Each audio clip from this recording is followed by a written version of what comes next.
자, 오늘 하나님의 말씀은 마태복음 9장 35절에서 38절 말씀입니다.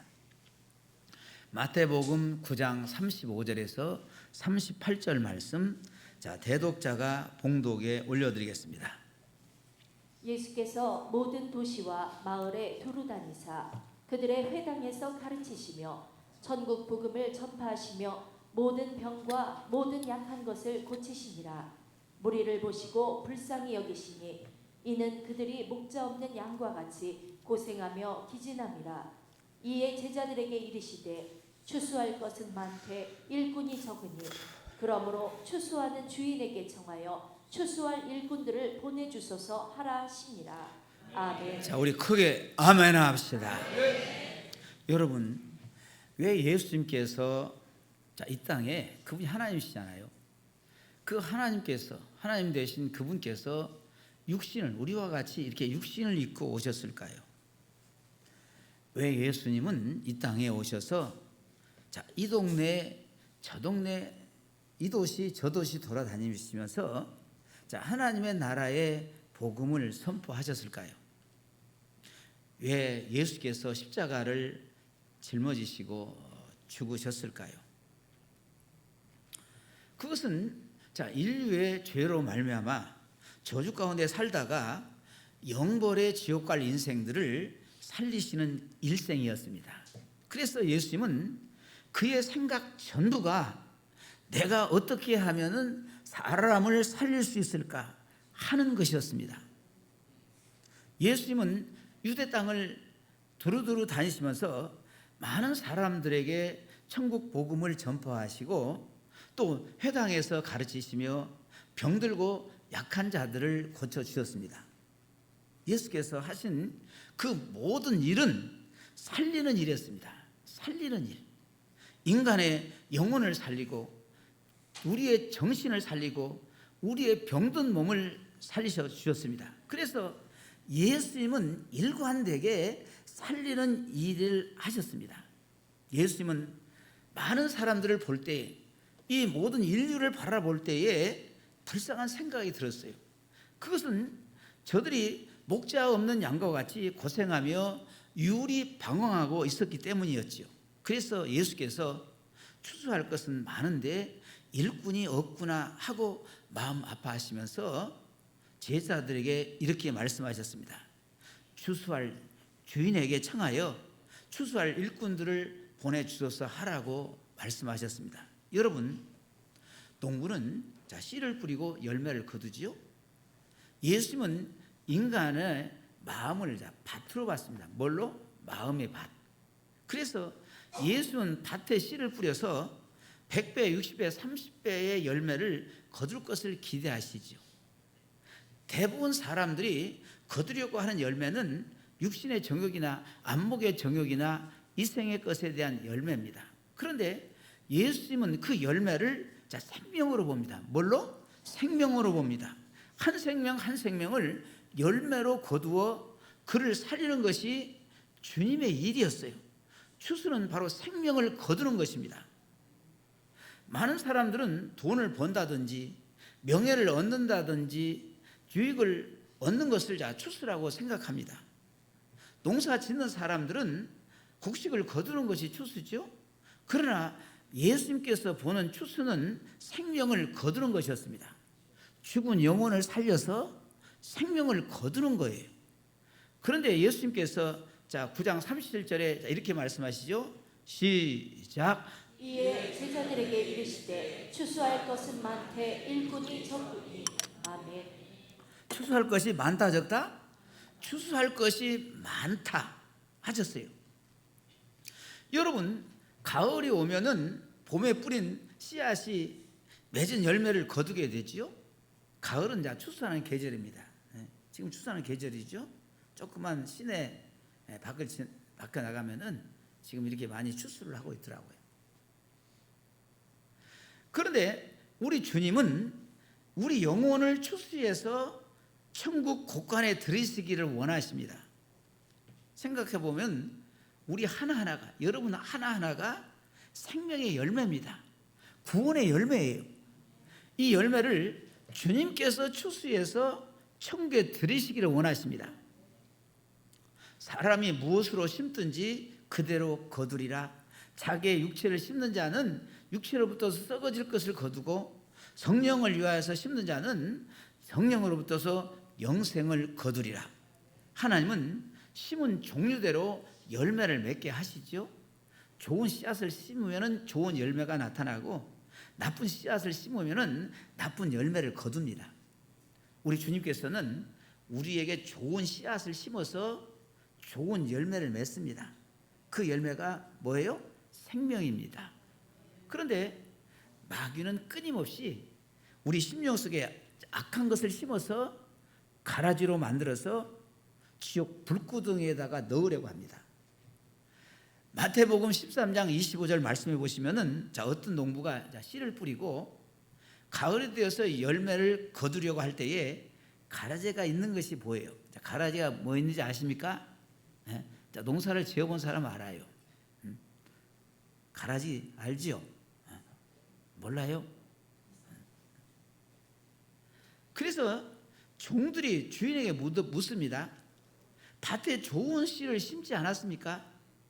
그러면 가라지가 어디에서 생겼나이까?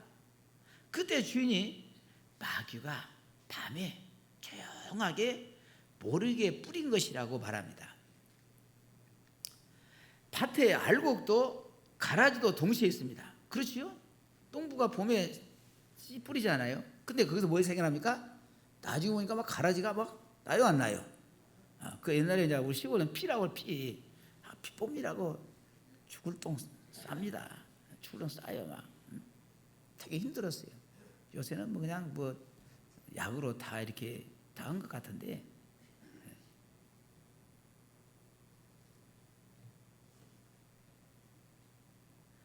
밭에 알곡도 가라지도 동시에 있습니다. 알곡은 모아서 어디에다가 하늘 곳간에 들이고 가라지는 어디에다가 불구덩이에다가 불살합니다. 사단은 끊임없이 사람들의 심령 속에 불구덩이에 들어갈 악한 씨를 심어서 그 영혼이 빈 영혼, 죽은 영혼, 생명이 없는 것으로 만들어서 멸망시키려고 합니다.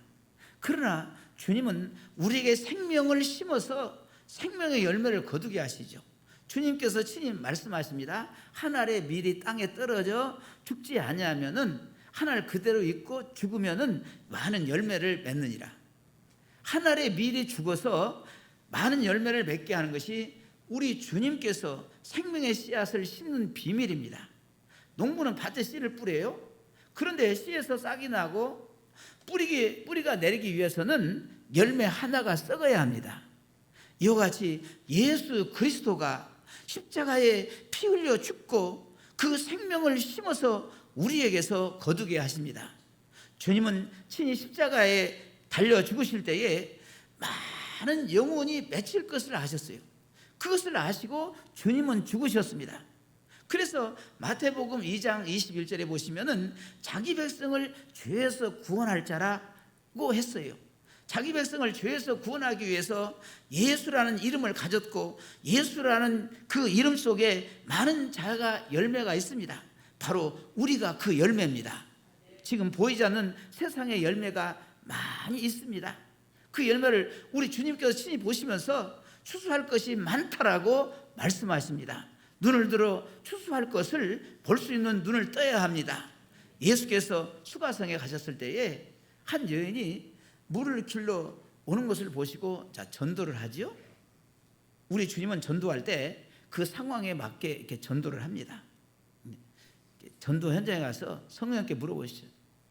상황에 맞게 내 입에다가 말씀을 주십니다.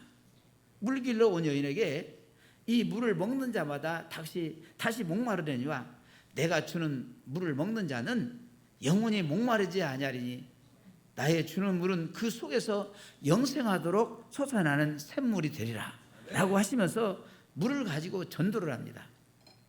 그 여인의 예수의 말씀을 듣고 이분은 우리 민족이 기다리는 메시아네.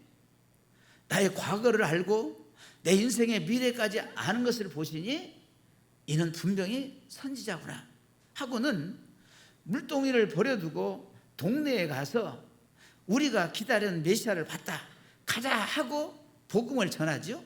그러니까 수많은 사람들이 구름대처럼 예수를 향해서 달려옵니다. 그때 마침 마을에 먹을 것을 구하러 갔던 제자들이 와서는 납비여 잡소서 할 때에 예수께서 내게는 너희가 알지 못하는 먹을 양식이 있느니라고 말씀하십니다. 누가 잡수실 것을 갖다 주셨습니까? 할 때 나의 양식은 나를 보내신 이의 뜻을 행하며 그의 일을 온전히 이루는 이것이라고 말씀을 하시죠. 그리고는 너희가 넉 달이 지나야 추수할 때가 이르겠다가 하지 아니하였느냐? 내가 너희에게 이르노니 눈을 들어 봐라, 밭을 보라, 휘어져 추수하게 되었도다라고 말씀하십니다. 제자들은 추수할 밭을 몰랐어요. 제자들이 볼 때는 아직 넉 달이 돼야만이 추수할 때가 됐기 때문에 지금 뭡니까? 밭에는 뭡니까? 곡식들이 파릇파릇하기 때문에 곡식이 익어되면 아직도 넉 달이 남았습니다. 예수께서 휘어져 추수하게 되었도다 하신 것은 수가성의 여인을 따라서 많은 사람들이 나오는 것을 보시고 말씀하신 것입니다. 영적으로 추수할 것이 너무 많아 넘치고 있다는 뜻입니다. 주님은 언제나 그 눈으로 사람을 보고 있습니다. 사람이 중요합니다. 주님은 사람을 살리러 오셨어요. 그래서 주님은 사람을 추수할 영혼으로 보았던 것입니다. 하나님이 가장 원하시는 열매는 영혼의 열매입니다. 예수님은 우리 영혼이 구원받은 열매로 천국에 추수되기를 원하십니다. 예수께서 이렇게 말씀하시죠. 요한복음 4장 36절 한번 읽어볼까요? 자, 시작. 거두는 자가 이미 싹도 받고 영생에 이르는 열매를 모으나니 이는 뿌리는 자와 거두는 자가 함께 즐거워하게 하려 함이라. 자, 38절. 요한복음 4장 38절 시작. 내가 너희로 노력지 아니한 것을 거두러 보내었나니 다른 사람들은 노력하였고 너희는 그들의 노력한 것에 참여하였느니라. 아멘. 주님께서 장차 거둘 우리들의 열매를 보면서 즐겁게 십자가에 죽었어요. 아멘. 십자가의 죽으심을 통하여서 이제 모든 구원을 성취시켰습니다. 아멘. 인류의 구원을 성취시켰어요. 그리고 예수님의 눈에는 뭡니까? 다 보여? 구원받을 자로. 아멘. 다 추수할 자로 다 시계 보신 것입니다. 이제 우리는 그 열매를 거두면서 기뻐하는 것입니다. 우리는 노력하지 않고 거두는 것입니다. 여기에서 말하는 노력은 십자가에 죽는 피 흘림입니다. 수고와 헌신은 주님이 하시고 우리는 가서 거두는 기쁨만 누리면 됩니다. 인간의 모든 사업이라는 것은 다 자기가 심고 자기가 거두는 것이라고 할 수 있습니다. 그러나 전도는 심는 자도 따로 있고 거두는 자도 따로 있습니다. 이 가을에 많은 영혼들이 추수가 있기 때문입니다. 둘째로, 자, 마태복음 9장 37절에 이렇게 말씀하시죠. 시작. 이에 제자들에게 이르시되 추수할 것은 많되 일꾼이 적으니. 자, 일꾼이 적다는 것은 일꾼이 필요하다는 거예요. 예수님은 추수할 일꾼을 필요로 합니다. 그러나 그 일꾼이 적기 때문에 탄식하세요. 농부는 밭을 보면 할 일을 압니다. 탐스럽게 익은 열매를 보시면 추수하고 싶은 의욕이 생겨요. 그게 농부의 의욕입니다. 농부가 열매가 맺었는데, 잘 열매가 맺었는데, 그 가만히 둬요? 열매 맺으면 것은 아이고 빨리 따야겠네. 이런 의욕이 생겨요. 추수할 것은 많되 일꾼은 적으니, 일꾼이 많이 필요한데 일꾼이 적다는 것입니다. 하나님의 나라는 일꾼이 필요합니다. 하나님은 누구든지 하나님의 나라에 일할 수 있도록 부르십니다. 여러분들을 불러주셨습니다. 세상 일꾼은 많아요. 넘칩니다. 언제나 차고 넘치고 있습니다. 그러나 하나님의 나라의 일꾼은 모자라요. 일꾼은 추수하는 사람, 전도하는 사람이죠. 교회의 장로, 권사, 집사, 또 성도님들, 이건 일꾼이 아닙니다. 이것은 직분에 불과해요. 명예에 불과합니다. 참 일꾼은 생명을 살리는 일을 하는 사람입니다. 어떤 크리스찬 의사가 이렇게 간증을 했어요. 개인병원을 하시는 분인데 하루 일과를 마치고 집에 돌아오면은 항상 하는 일이 그날 진료받은 사람의 카드를 매일 밤마다 확인을 합니다. 그리고 그날의 수입이 얼마 되느냐 계산하는 일이었습니다. 그런데 어느 날 또 여느 때와 같이 똑같은 일과를 계속하던 그 어느 날이었습니다. 그날도 여느 때와 같이 숫자를 계산하고 돈을 계산하는데 그 의사에게 주의 성령 하나님께서 그 마음속에 깊은 이렇게 감동이 울려 퍼졌습니다. 애야, 너는 매일매일 환자의 카드나 보면서 돈이나 계산하고 내 일생을 끝낼 것이냐? 왜 환자의 영혼은 한 번도 생각하지 않느냐? 내가 교회 집사야? 그는 순간 충격을 받고 무릎을 꿇었습니다. 주님, 용서하소서. 나는 매일같이 육신의 병만 치료하는 의사요, 돈 버는 장사꾼이었습니다 라고 고백했습니다. 그는 그 다음 날부터서 찾아오는 환자들을 위해서 먼저 기도하면서 환자의 육신만 돌보는 의사가 아니라 영혼을 돌보는 의사가 되기 시작했습니다. 정성껏 환자의 병을 치료하면서 환자의 영혼을 위해 기도하고 일과가 끝나면 구원받아야 할 영혼 카드 수부터 점검을 했습니다. 그는 그때부터서 사는 것이 즐겁고 행복해지기 시작했습니다. 사랑과 친절한 의사로 칭찬이 자자했으며 엄청난 축복을 받는 병으로 발전했습니다. 이와 같이 영혼 구원에 힘쓰고 애쓰는 자들은 반드시 하나님께서 큰 복을 주시고 더욱 많은 사람을 추수하는 일꾼으로 가장 높은 곳에 세워주십니다.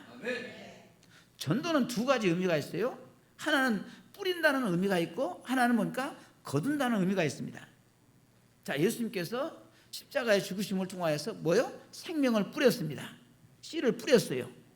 이어서 선교사들은 순교하는 정신으로 이 땅에 복음을 뿌렸습니다. 또한 많은 선교사들이 와서 그 열매를 거두었습니다. 우리는 전도를 씨를 뿌리는 것으로 생각하지만은 사실은 거두는 것입니다. 복음을 전함으로 추수할 생명이 익었는가를 확인하는 거예요. 믿겠습니다 하면 이 사람은 익었구나 하고 따는 것입니다. 그래서 바구니를 들고 가서 다 담는 것이 전도입니다. 사도 바울이 고린도에서 밤중에서 두려운 생각으로 기도하는데 주께서 환상 중에 나타나셔서 바울에게 이렇게 말씀하시는 거예요. 사도행전 18장 9절 10절 한번 읽어볼까요? 시작. 두려워하지 말며 잠잠하지 말고 말하라. 내가 너와 함께 있음에 아무 사람도 너를 대적하여 해롭게 할 자가 없을 것이니 이는 이 성 중에 내 백성이 많음이라. 아멘. 하나님께서 택한 백성이 많다. 그러므로 우리는 때를 얻든지 얻지 못하든지 부지런히 복음을 전해야 합니다. 어느 영혼이 익어서 추수하게 될지 모릅니다.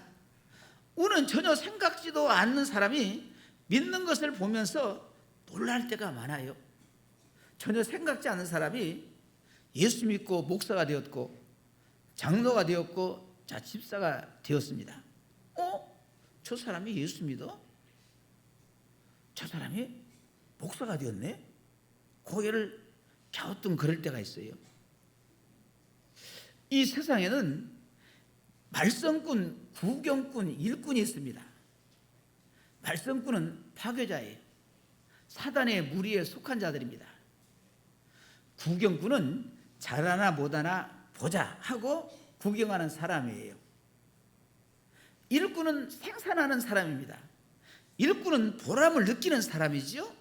일꾼은 주인의 싹스를 받는 사람입니다. 우리가 천국의 일꾼으로 하나님의 부르심을 받아서 살고 있다는 것이 얼마나 영광스러운 일입니까?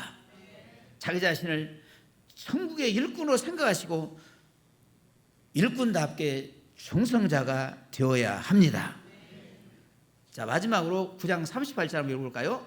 자, 시작. 그러므로 추수하는 주인에게 청하여 추수할 일꾼들을 보내주소서 하라 하시니라. 자, 아멘. 우리는 뭐요? 일꾼을 찾아내야 합니다. 추수할 주인에게 뭐냐면 일꾼을 보내달라고 기도하라는 거예요. 추수할 주인만이 일꾼을 보낼 수 있습니다. 자기 밭에 익은 곡식을 추수할 자를 아무나 보내지 않습니다. 도적을 추수꾼으로 보내면 큰일 납니다. 도적은 추수해서 주인의 집에서 도망을 칠 것입니다. 주인은 보내는 추수꾼, 주인이 알고 주인의 밭에서 주인의 열매를 거두어서 주인의 창고에 들이도록 파송하는 추수꾼을 찾도록 기도해야 합니다. 하나님은 우리들 한 사람 한 사람을 영혼의 추수꾼으로 삼으셨습니다. 할렐루야. 자, 우리 옆에 사람 보시면서 당신은 영혼의 추수꾼입니다.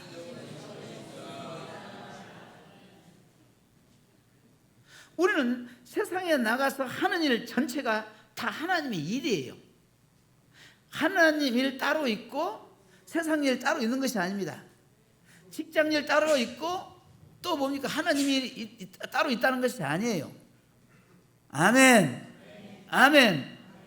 우리는 직장에서도 학교에서도 우리는 어느 곳에서도 우리는 추수할 일꾼으로 충성할 수가 있습니다. 이 세상이 다 하나님께서 창조한 세계요. 우리는 그곳에서 일하는 일꾼들입니다. 장사를 하든 농사를 짓든 사업을 하든 학교에서 가르치든 또 연구를 하든 다 하나님의 일이에요. 그러나 하나님께서 이보다 더 원하시는 일이 있습니다. 그것은 영혼을 살리는 일입니다. 할렐루야. 영혼을 살리는 일이에요. 추수할 일꾼들을 보내주소서 하라. 이것이 무슨 말입니까? 추수할 주인이 누굽니까? 추수할 주인은 하나님이시죠. 주님이십니다. 주님의 일꾼을 청하라는 거예요. 농사를 지을 때 씨 뿌리는 것은 아무나 할 수 있습니다. 비료 주고 농약 주는 것 아무나 할 수 있어요. 그러나 추수는 아무나 못합니다. 회사에서 물건 만드는 것이 중요한 것이 아닙니다. 그 물건 팔아가지고 돈 가지고 은행을 출입하는 사람이 중요한 사람입니다. 돈 가지고 도망치면 헛것 아니에요? 예수께서 십자가에 죽으시고 피 흘려 구원한 열매를 만약에 사단에게 맡겼다면 주님이 다 헛것되지 않겠어요? 가장 신뢰할 사람이 전도할 사람입니다. 하나님이 가장 신뢰할 사람들에게 전도를 맡긴 거예요. 그래서 전도하는 사람은 우리 주님께서 가장 신뢰할 일꾼으로 파송해서 영혼을 추수해 오는 것입니다. 그래서 전도하는 일꾼들을 누가 흠모한다? 천사가 흠모한다 하지 않습니까? 왜? 전도자는 하나님의 자녀요, 천사는 하나님의 종이기 때문입니다. 우리나라의 최초 언더우드 선교사란 분이 우리나라 왔지요. 그는 원래 인도 선교사를 원하고 준비하고 있었습니다. 그가 신학교를 졸업할 때에 어느 선교사 보고 시간에 한국에 당시 조선의 선교사가 절실히 필요하다고 하다는 그런 선교사의 보고를 받습니다. 그때 그는 기도하기를 하나님 아버지여, 한국에 선교사가 필요합니다. 일꾼을 보내주소서. 그런데 그때 성령께서 야 언더우드야, 왜 네가 갈 생각은 않고 다른 사람을 보내라고 하느냐. 그때 그는 성령님의 말씀에 순종하여 이런 고백을 합니다. 주여 내가 여기 있나이다. 나를 보내소서. 드디어 그는 한국으로 왔습니다. 미국에서 한국으로 최초 선교사라고 하죠.